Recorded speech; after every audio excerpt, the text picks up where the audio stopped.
Good morning, ladies and gentlemen, and welcome to the Fundamentals of Public Funds Investing.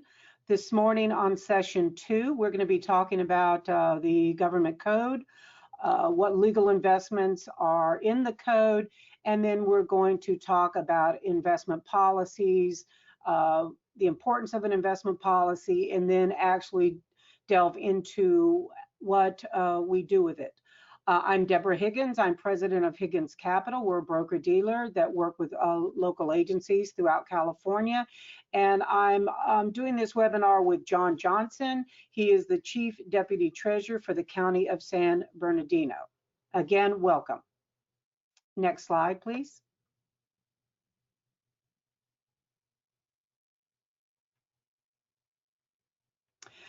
This morning, as I stated, we are going to talk about the government code. I'm going to give you an idea of some of the resources that are out there, especially for those of you that are new to the local agency space. JJ is on the legislative committee for CMTA, so he is going to tell us about what the changes are that are going to be incorporated for 2021. And then again, we are going to discuss investment policies and how to get certification and what things to look for. Next slide, please.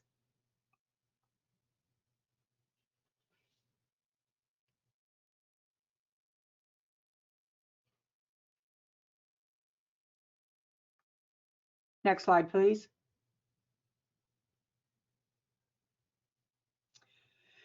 On resources, what I wanted to do was just hit some of the main resources that are out there in municipality arena. One is note that all of these that you can see, they are a link to exactly where to go. And we wanted to start out by letting you know California Code 53601, exactly where it is and how to find it. We presented for you CDIAC, which is the California Debt and Investment Advisory Commission. And CDIAC put together a local agency investment guidelines many years ago. They update that annually. JJ and I are on that committee, making sure that we get explanations on what the consensus is on the California Code and making sure it's up to date and out there available for you. If you take a look at replays and recordings, this is a wealth of information on the various webinars, seminars, etc., that have been put together for CDIAC that you can go into and take a look on how to learn different ideas. CMTA actually has a certification program. I'm going to touch on that. The link will take you to the program and do some explaining, and then there's actually a link to the application itself. I am on the CMTA Investment Policy Certification Committee, so that gives you, I'll give you an idea of what we're looking for when you present your investment policy for certification.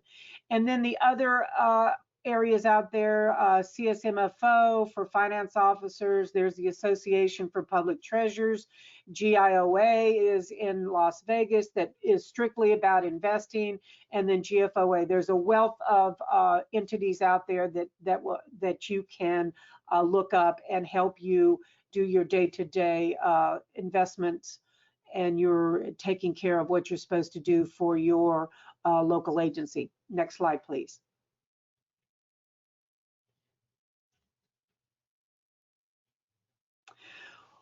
Every year, like I told you, CDIAC does a local agency investment guidelines. Towards the end of the year, we review it, make sure the wording is there.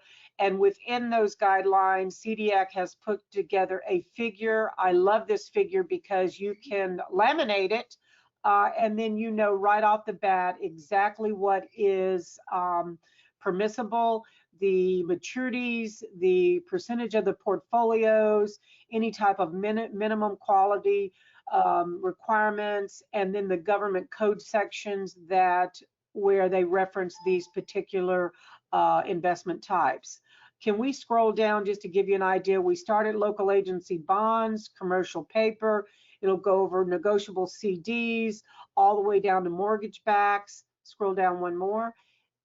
And then you can take a look at the different pools, and public bank obligations is a new one. So this will literally in one document tell you exactly what is permissible under the California code. Next slide. Usually I put this on one side, and on the second slide, these will coordinate, and actually they will be footnoted, and on the first slide it'll A, B, C, D, and it'll match, and it'll go into a little bit more detail on exactly what your the notes that you're required to do, and gives you a little bit more of an explanation on the figure 1 chart. Next slide, please.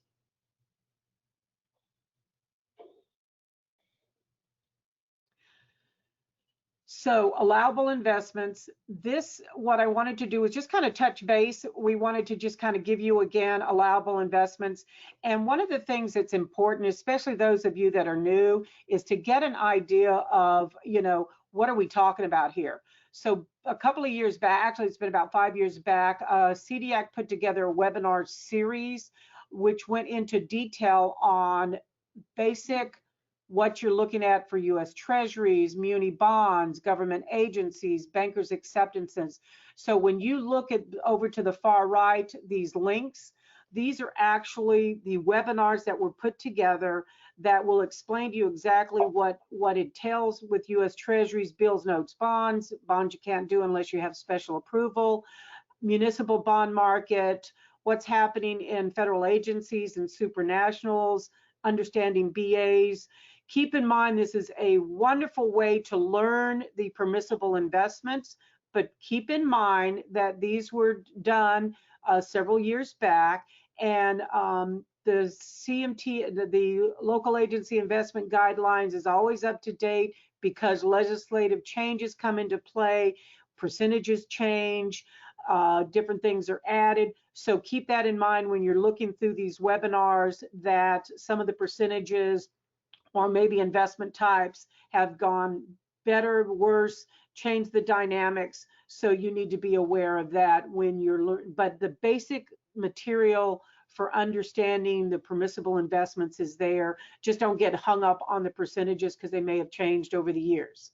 Next slide, please. And then now JJ is going to start touching base with you about the changes that have happened with the legislature, and then how they will be incorporated in the 2021 leg, and what you need to be aware of. Next slide, please.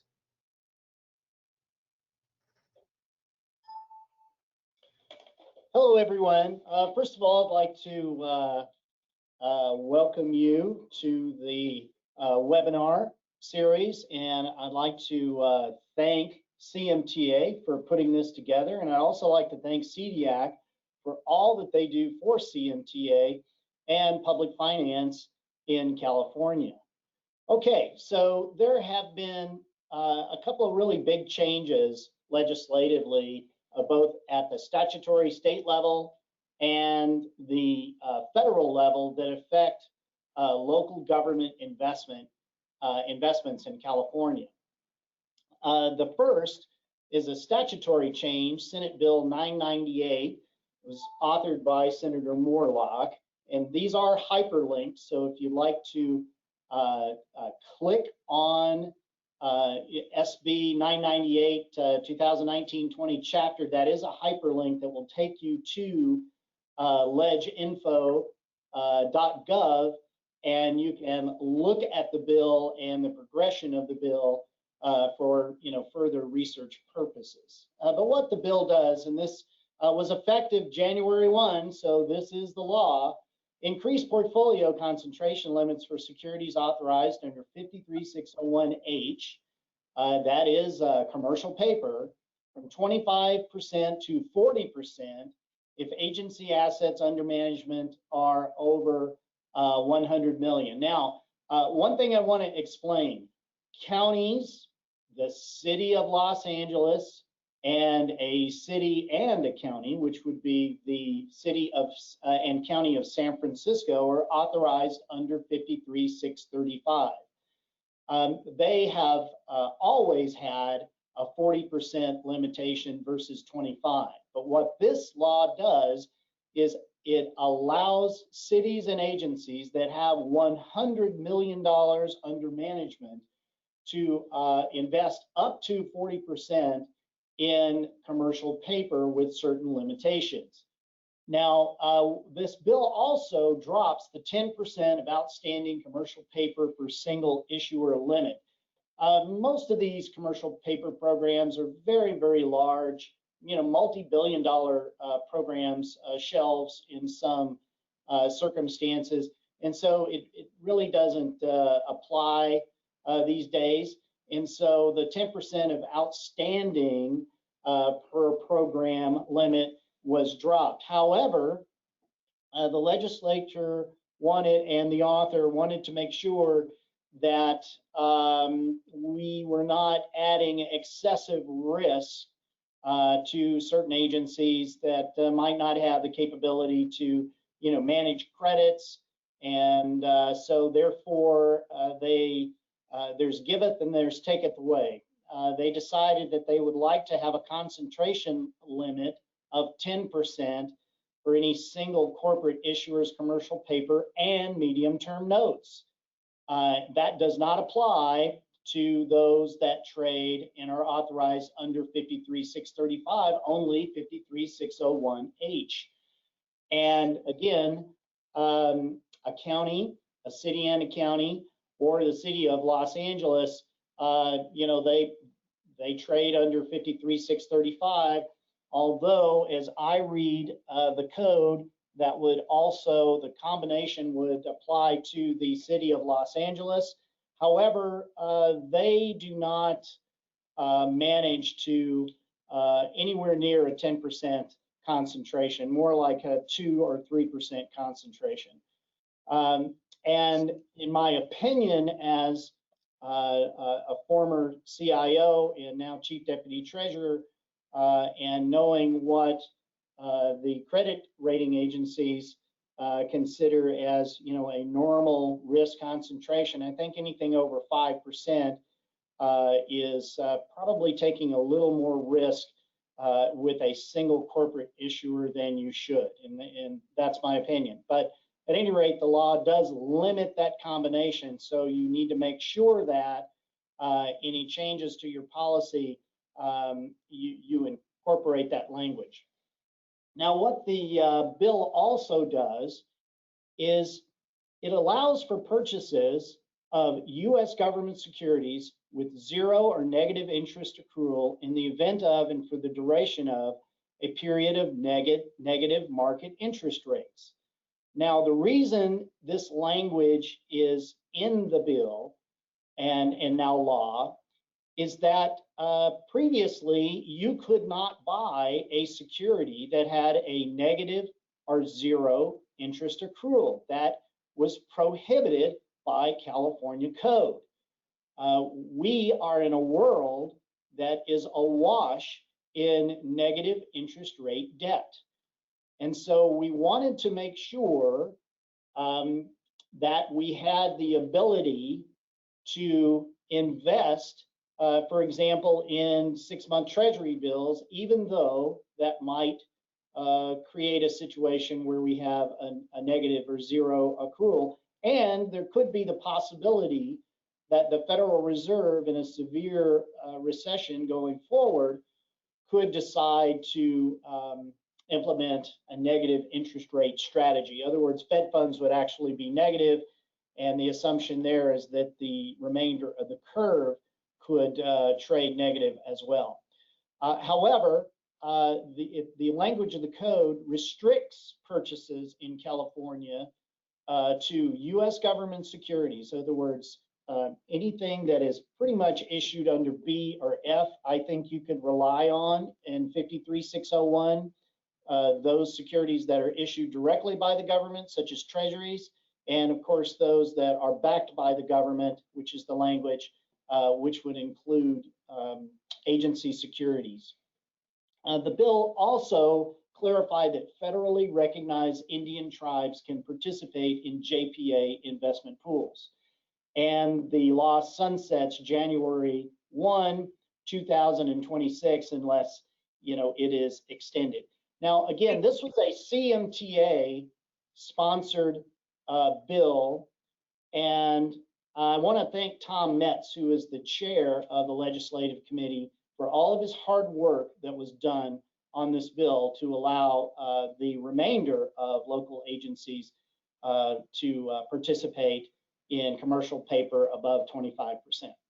Hey, JJ, will you, you and I had a conversation about the zero and negative interest accrual and what happens when you have money and why this came into play because of what the banks do about your money with them. Can you remember that conversation? I thought maybe you could share why this is important because of deposits or, what do you guys do with the excess money kind of thing? Yes, it is our belief that at some point, if we do as a nation pursue a negative interest rate strategy, which means the Federal Reserve sets rates at, say, for example, negative 50 basis points, that the banks would actually just charge you a fee for holding your funds. Whereas now you may have an earnings credit against deposits, or in some cases a hard dollar interest earnings on your deposits. That would essentially be negative in the banks. Where we've seen this in the market, and we have seen this during 08 and 09, as well as at the beginning of the COVID crisis, whereas T-bills, the market priced them at a negative interest accrual. In other words, they're discounted instruments and you had to pay par to buy them or higher. And that is currently, was currently not allowed by code. Now that it would be allowed. And the thinking there is that if things are so awful bad that you do not feel comfortable with the liquidity of corporate securities, money market funds, even discount notes, for example. I mean, that maybe you could buy, T-bills, 3-month or T-bills, even though they're negative, just to make sure that you have that liquidity, because treasuries have the most liquidity. But again, this would allow us in a negative interest rate environment to purchase securities that have negative accrual and interest rates as long as they are issued or backed by the United States government. Okay, next slide, please. Okay, so the $100 million amount that was that is in SB 998 is actually tied into this federal legislation that I'm about to talk about. The SEC recently changed and adopted new rules with respect to the accredited investor and qualified institutional buyer definitions. Our problem as governmental entities, as state and local governments, is that the law, which was enacted in 1933, provided for a list of entities that were allowed to participate in private placement securities and could be defined as either an accredited investor or, in other cases, qualified institutional buyers. The accredited investor threshold is roughly 5 million and 1 million for individuals in the prior law.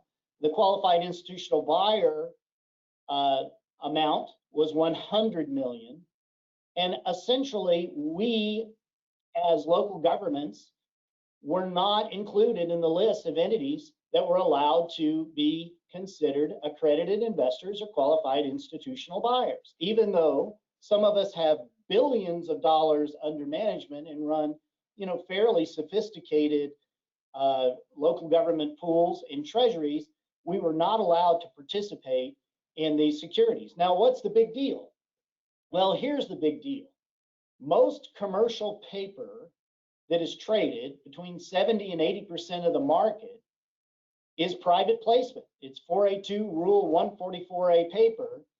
And as you're dealing with your broker dealer, they will not allow you to buy commercial paper that is 144A unless you sign a QIB letter, qualified institutional buyer letter. And for most of us who looked at the pure definition of who is allowed and who is not allowed, the prior language did not allow for us to participate. So we wouldn't sign the letters, and therefore we were excluded from purchasing asset-backed commercial paper and private placement securities, issued under those exemptions.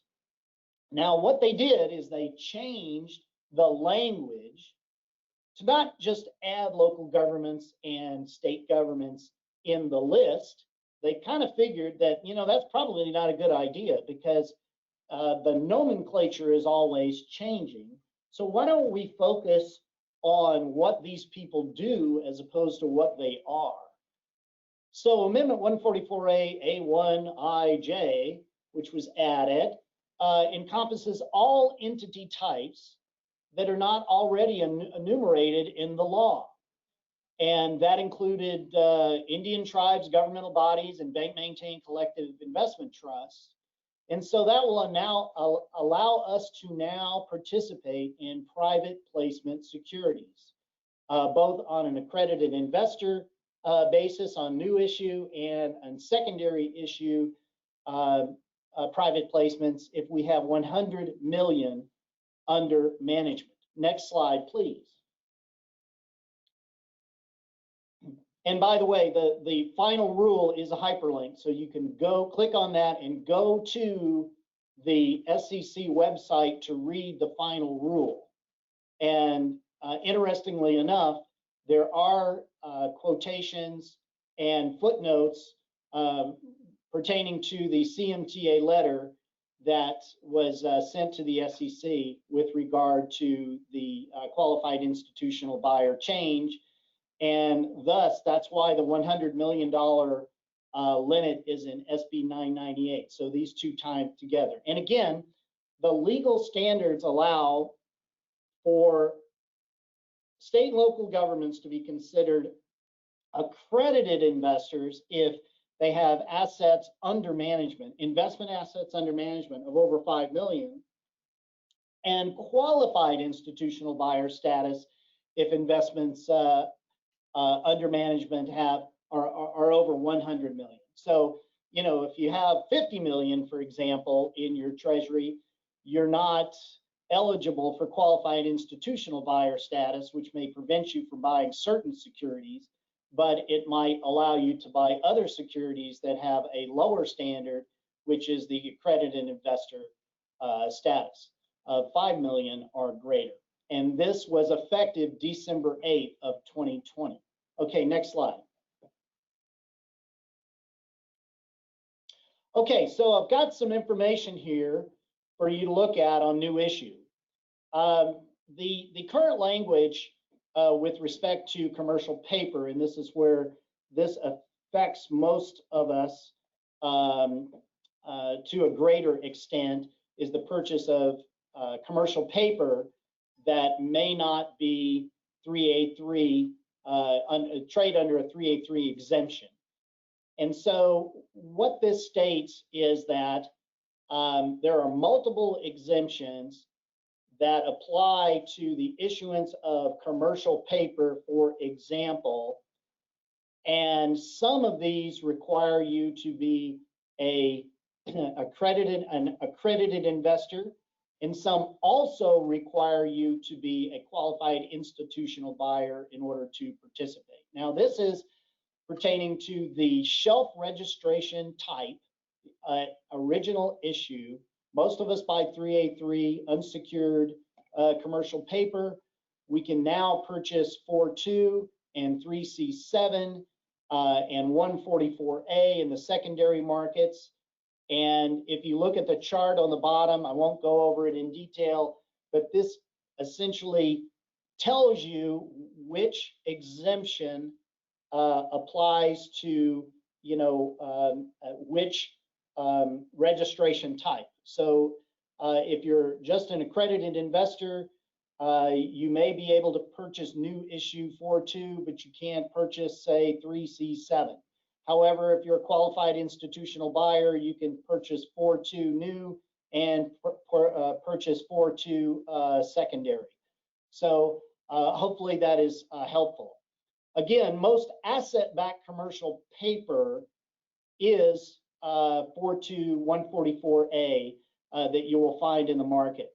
And I don't have an example of a Bloomberg DES slide, but right smack in the middle of the DES page, it will show you what the exemption type is. And generally, asset-backed commercial paper programs will say, 4.2 144A right on the DES, and that way you will know. Again, the broker-dealer will not sell you something that needs an accredited investor status letter or a qualified institutional buyer letter unless you sign it. But now you can. And so this is huge for public agencies. And private placements also apply to notes and other instruments, and for programs that have closed their 3A3 commercial paper program and are now issuing under 4.2 or some other exemption, 3A2, because it gives them more balance sheet flexibility in order to use the funds. And so for my best example is Chevron. Chevron no longer issues under 3A3. They issue under, private placement shelf registration, and now we can buy Chevron again. Next slide, please. Okay. Next slide. Okay, I'll turn this over to Deb now. Next slide, please. We're going to talk about investment policy. Those of you who have them, that's great. Congratulations. Those that you are thinking about it, hopefully this will give you an idea of where to begin and the reason why we think it is so important. Basically, you've got to think about 4 things, that it's not just your particular entity that is looking at the investment policy. Your constituents, it's important for them to know that you have a plan. The auditors, they want to know that you have an investment policy. Who is delegated authority to invest? Do you follow that protocol? What are the permissible investments? As I showed you earlier in the beginning, California Code has a list of permissible investments. But if your investment policy is more restrictive than the code, then you have to follow that investment policy. And JJ's talking about asset-backed commercial paper. So if you don't buy commercial paper, even though it's permissible in the California Code, if your investment policy does not give you that authorization, then you can't buy it. So it's important. The auditors are going to look at that. They're going to look and see if you buy your investments within the code that you've put together. Capital markets, that's the broker-dealer community. You're going to the munis and you're issuing municipal bonds.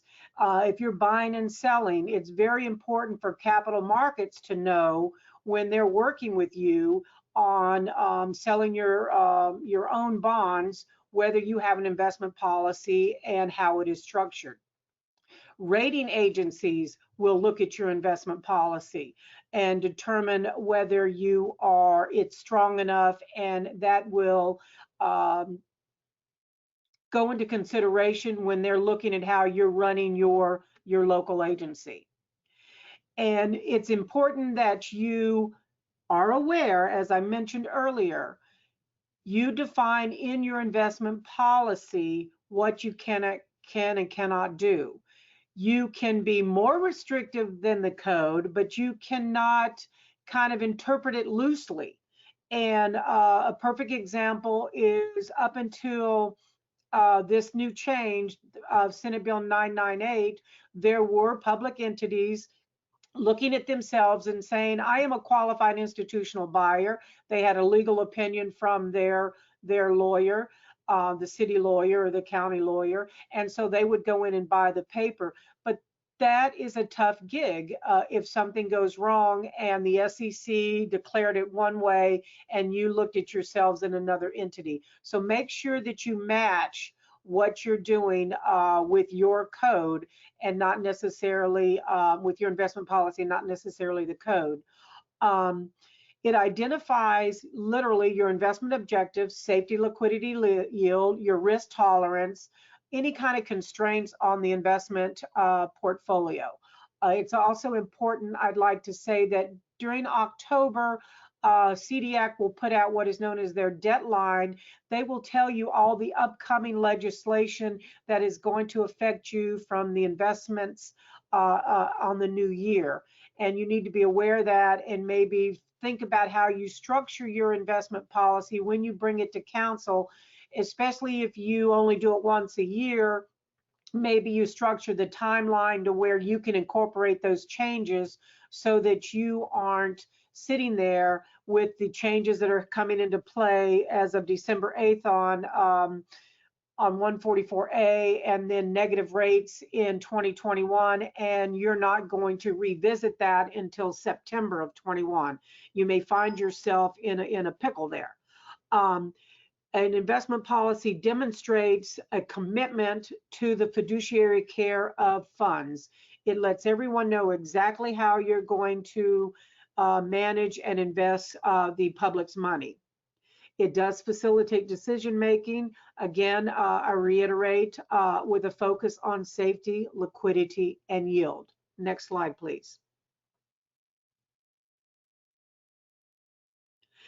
CMTA has a certification process into play which allows you to be able to show to your board, the auditors, council, the constituents, capital markets, and the rating agencies that you have taken steps to have a sound, qualified, quality investment policy that has been certified. As JJ said, these are hyperlinks. CMTA has a certification program in play. You can go into that hyperlink on the top one, CMTA Investment Policy Certification, and read what the process is about. We have an application on that second link, and it will take you step by step through the application process. As I stated earlier, I am on the Investment Policy Certification Committee for CMTA, and I think the best way for me to describe the sample investment policy that you'll find, it is an open book to best practices. And we give you minimum points to make sure that you hit on those, and I'll touch on them in a little bit later. And you need to be aware, as an open book, I know people like to change things up, but if you decide not to put in a couple of sections that we deem important to best practices, then you're going to get 0 points on a 5-point section. It doesn't take very long before you fail because it's an open book. We tell you exactly what you need to have in your investment policy. And if you deviate too far from that, then you are not going to get that policy certified. It is reviewed by committee members that have extensive public finance experience. It's both public and private that are on the committee. There's a nominal fee, about $175 if you are a CMTA member, and $270 if you're a non-member, which does include a membership to CMTA.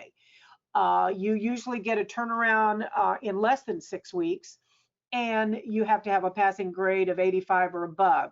If you fail with that, and again, there is the open book best practices to make sure you cover, you can resubmit at no additional charge within 90 days of your first submission to CMTA for certification. Next slide, please. Policy certification, the best practices, again, open book, keep that in mind. The scope of your policy, prudence, your objectives, delegation of authority. You guys would be surprised that people don't even know who that is. I've had 2 instances recently where one treasurer retired, and I got a call from the acting finance director treasurer who was going to council to get the delegation of authority, going to submit it, and didn't realize that he was going in under finance director, but the delegation of authority is under treasurer. So it was like, okay, you need to name you guys need to make sure you are the acting finance director / treasurer. Otherwise, you are not authorized based on the investment policy. I had that on one account. Had one where someone left unexpectedly, and they did not know who the delegation of authority is to. So make sure you are aware, because if you are not the one, then I'm not going to talk to you, believe it or not. It's to protect you and me, and you need to be aware of it, and you'd be surprised how people don't even think to read that section. Ethics and a conflict of interest. It's important there. Finance your dealers that you can deal with.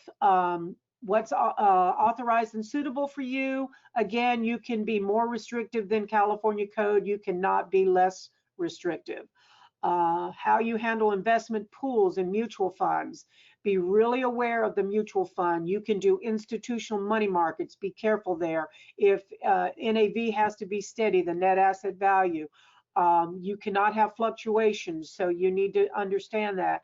What goes on with collateralization, safekeeping and custody, how you diversify the portfolio to make sure you're covered and that you don't have all your eggs in one basket. One of the things that's important with the new ruling with the 144A is those of you that have huge portfolios, you're running out of options on where to go with your money, especially in these times where the government's buying the securities themselves. You and everyone else are competing for the same GSEs and commercial paper. So you need to have some diversification and know where you can go. Make sure you state your maximum maturities. Let everyone know what your internal controls are. Let people know how you're going to perform and what your standards are. You've got to report it, make sure you're reporting it right. You should be adopting a new investment policy every year if possible, and make sure that you give people an idea of where to find things. Also, in a glossary, make sure that you don't just pick somebody else's. If you don't talk about bid price or offer price or bid or ask, don't put words into the glossary that are not actually a part of your investment policy. Next slide, please.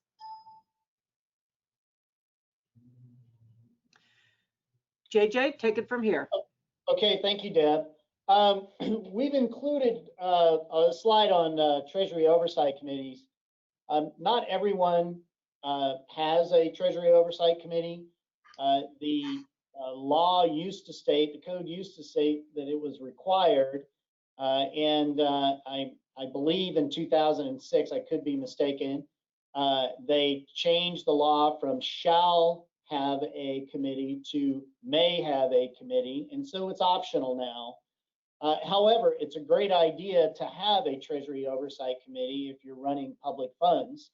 And the reason we've included this, subject to discuss, is that the primary purpose of a Treasury Oversight Committee, and in my opinion, is really to monitor and review investment policy decisions. If you're going to have a Treasury Oversight Committee, there are just a handful of functions that the law states that the committee must do.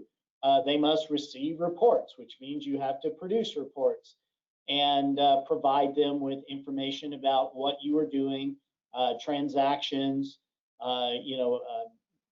information about the value of your portfolio, mark to market, that sort of thing.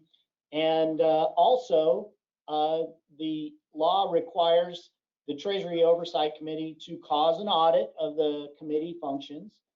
But again, the biggest responsibility of a Treasury Oversight Committee is to review, not necessarily approve, it says review, the changes to the investment policy.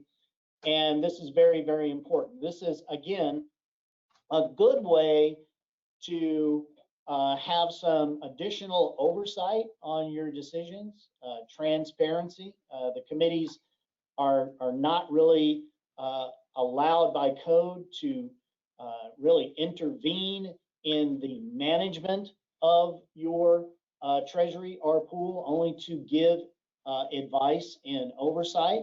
But it, again, is a great way to be transparent to the taxpayers and to the constituents in your treasury and your pool. So next slide, please.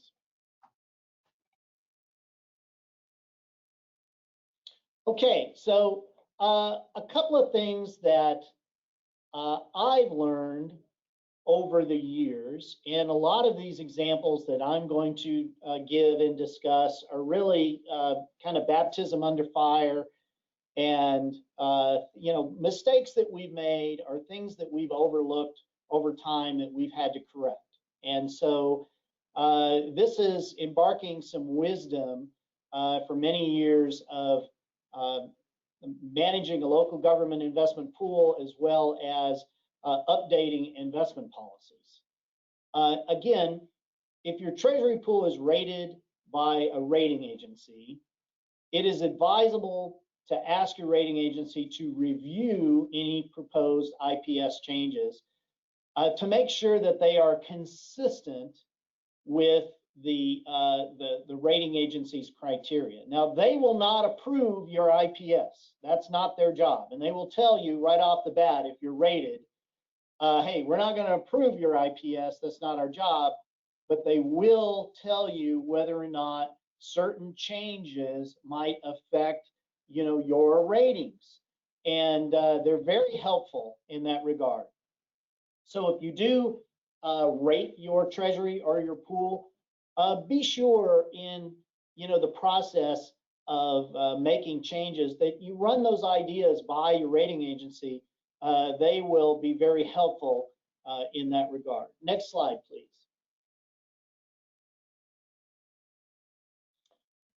Okay, this is the table of allowable investments for the County of San Bernardino.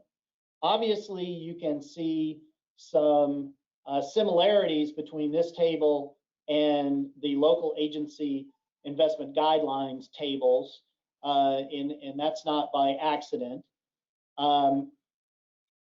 We like to use tables in our investment policies because again, you can laminate them and stick them on your desk, because believe it or not, with market conditions, you might not always invest in certain investment types daily. It might be months and months and months before you make a purchase, medium-term note or an asset-backed securities purchase.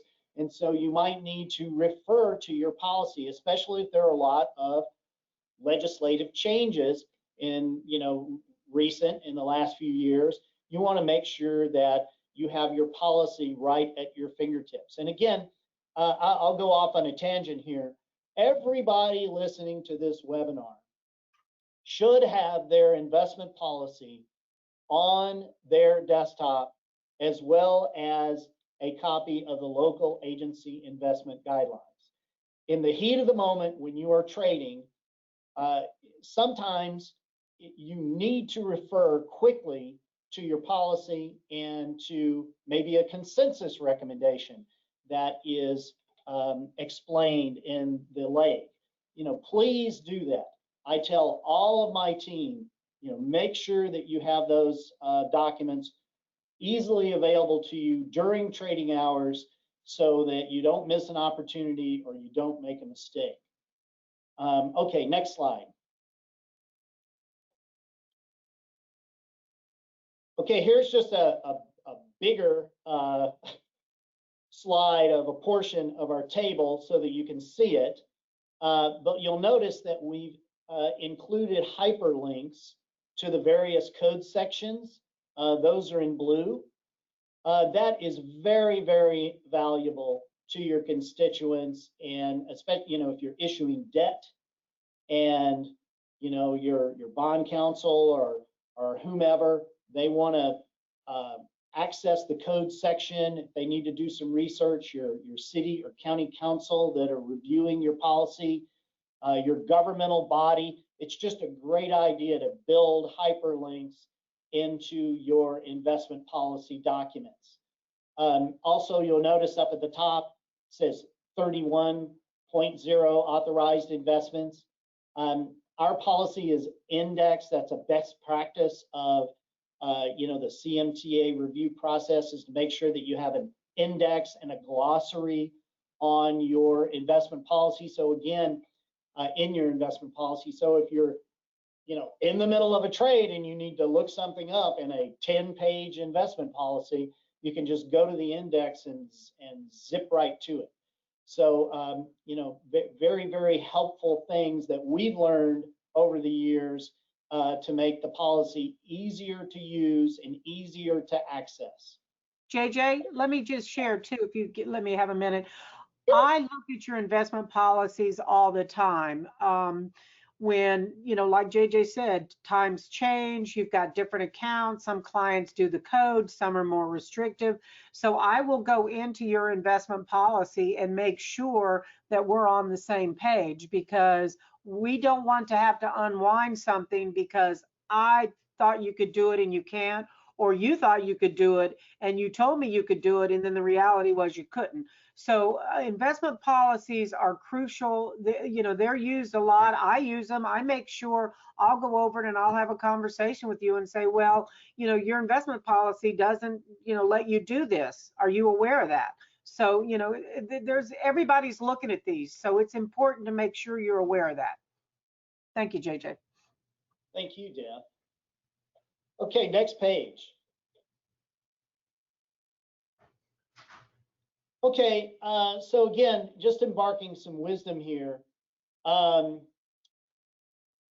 are some things that you really want to avoid when you're putting together an investment policy, and oftentimes, big mistakes that are made are done so, with goodwill. In other words, you're trying to make your policy restrictive to avoid taking risk, and after everything is said and done, your investment policy, it really is a risk management tool. And it tells everyone, tells your traders, tells the investing public, it tells your constituents how much risk you are willing to take, and allowing up to the limits of the California code, in your policy. In other words, hey, this is our risk mitigation language. However, there are some things that you can do that can cause you some problems, such as having language in your IPS that forces you to take a realized loss. For example, I've actually seen a policy that states that if you have a security that goes on negative watch, it must be sold. In other words, you're not allowed to hold a security on negative watch. Okay, so let me give you an example. You own J&J and it's put on negative watch, which means it could go to AA plus, which is a very highly rated security, well within California government code guidelines, and interest rates have gone up, and your J&J bond that you're holding is now in violation of your investment policy and at a market loss. You would be forced to sell that. You do not want to have language in your policy that forces you to take a loss. And so you need to have language, and I have a couple of slides later on that will help mitigate those types of situations. You can also be just far too restrictive and inflexible to respond to market conditions and changes. I'll give you this example.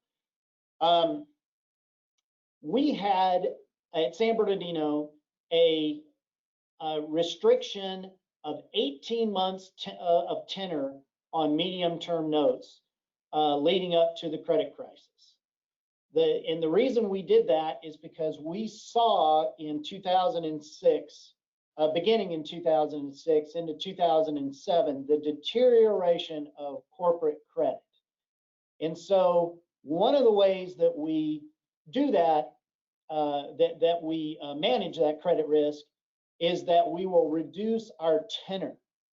We decided to reduce our IPS tenor to 18 months because we could not see, beyond 18 months, in our opinion, and give a good, have a good credit opinion on an issuer. So what happened? Well, the market blew up.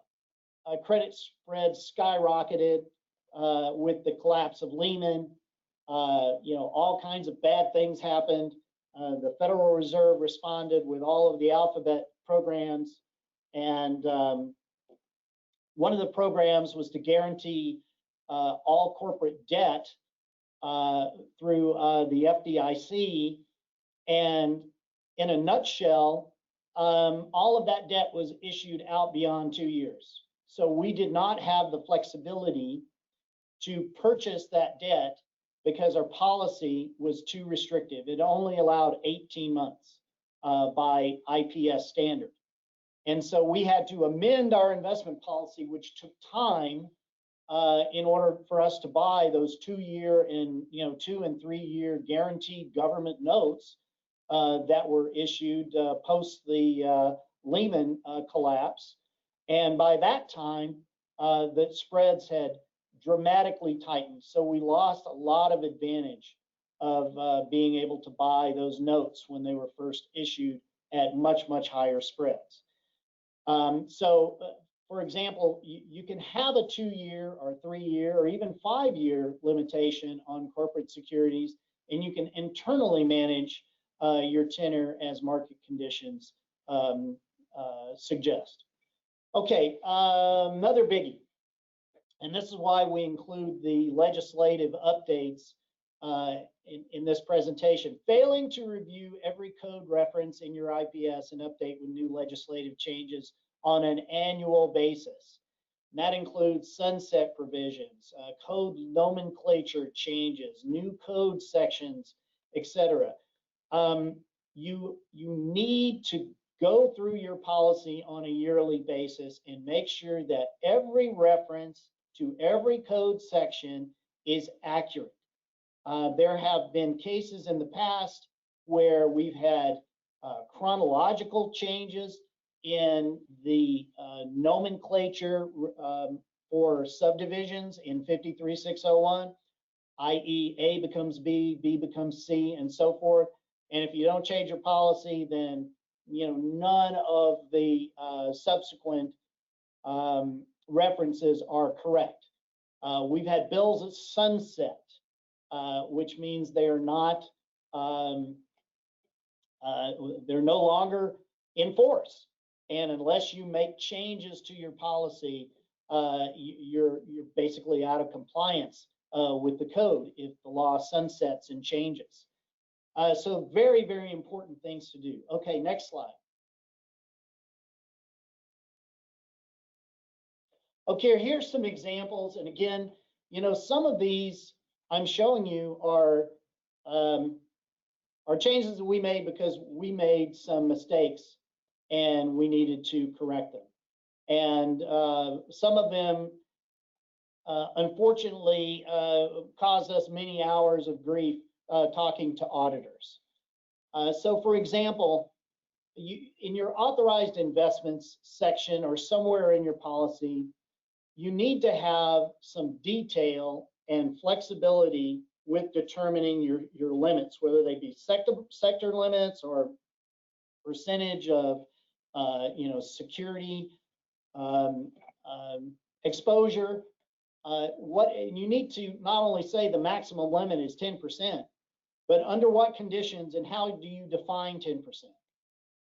So for example, in the italicized language, maximum limits are applied at the time of security purpose only unless otherwise noted. If you just say 10% and you have a technical violation, which means the value of your portfolio for whatever reason, market reason, should decline, and it puts you at 11% or 2% or whatever the limit is in your portfolio, you might be forced to sell a security in order to bring your policy in your portfolio back, into compliance. And you don't want to do that. You want to have language in your policy that gives you some flexibility. And as long as it doesn't violate state code, that gives you the flexibility that you need to avoid taking unnecessary losses. Okay, next slide, please. Okay, again, mitigating market and credit risk. We all know that from time to time we'll have corporate securities in our portfolio that get downgraded. Again, you do not want to have language that states that, if it's downgraded, that I'm forced to sell, because that could, in my opinion, cause you to take a loss that could be mitigated in some other manner. In other words, if the security you think is security is money good, that you do not believe that now triple B security might fail, that you can hold that security to maturity and mature that at par without losing money. Yes, you could have a violation, but that's often better than having a realized loss in your portfolio. So here's some of the language that we put in our portfolio about managing credit downgrades and negative credit situations. In the middle of the page, in the event of a downgrade of security held in the portfolio, the investment officer shall report the downgrade to the treasurer promptly. Now, shall means there's no choice. You have to report it to the treasurer. It's his responsibility, ultimately. In the event of a downgrade below the minimum credit standards authorized by this policy, the security shall be evaluated to determine whether the security shall be sold or held. In other words, it's up to the treasurer. And so what this means is that we shall have a process to determine whether a security will be held or sold. And again, in the event of a potential loss upon sale for any reason in our policy, the treasurer will have to evaluate, this hold or sell on the security and make that determination. So next slide, please.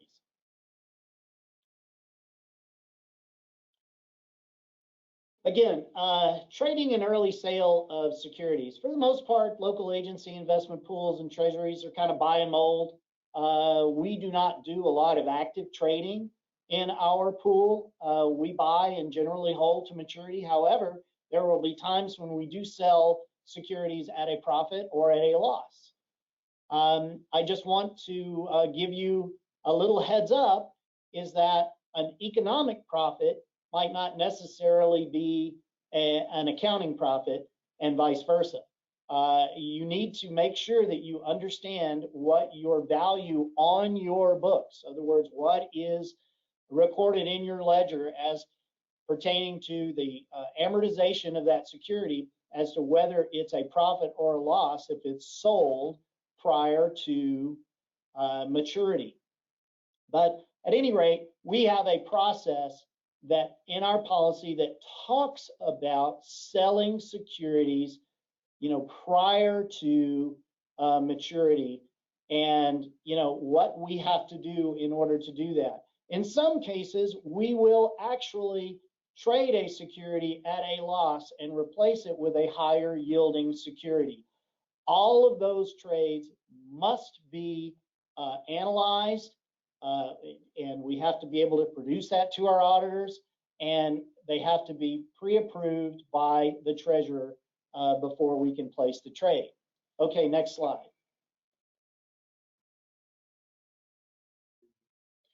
Okay, another thing that we like to do is we like to separate certain sections in our policy that pertain to certain things that we do, i.e. the broker-dealer approval process. We have a separate section that we can cut out and send to the broker-dealers. We also have a separate section for reverse repurchase agreements and securities lending.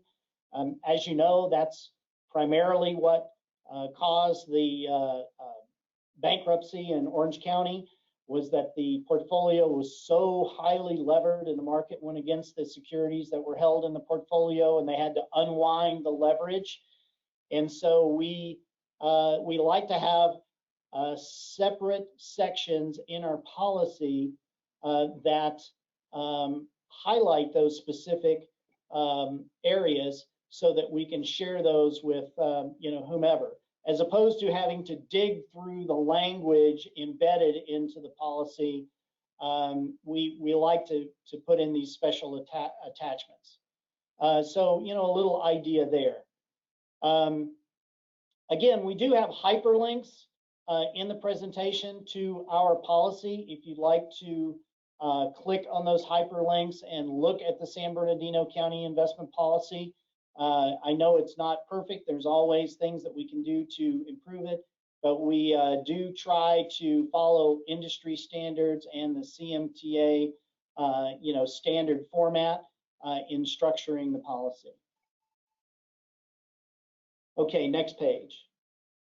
Okay, great. Well, that concludes our presentation today. I want to thank everyone for taking the time to participate, and have a great remainder of the presentations. Thank you. Thanks, everybody.